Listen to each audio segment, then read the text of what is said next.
কলকাতার ইডেন গার্ডেন্সে খেলা শুরুর আগে ঘণ্টা বাজানোর রীতি পুরনো। এবার সেই ঐতিহ্যবাহী ঘণ্টায় বাড়ি পড়ল বাংলাদেশের সাকিব আল হাসানের হাত থেকে।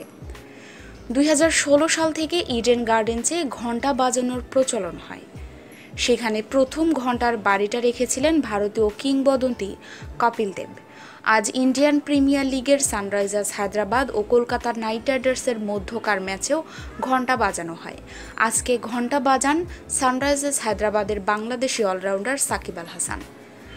আইপিএলের 12তম আসরের দ্বিতীয় ম্যাচ এটি। নিজেদের প্রথম ম্যাচ খেলতে নামছে কলকাতা নাইট রাইডার্স ও সানরাইজার্স হায়দ্রাবাদ। টসে জিতে বোলিং করার সিদ্ধান্ত নিয়েছেন কলকাতা নাইট রাইডার্সের অধিনায়ক দীনেশ কার্তিক। ঘণ্টা বাজানোর রীতি প্রথম চালু লর্ডসে।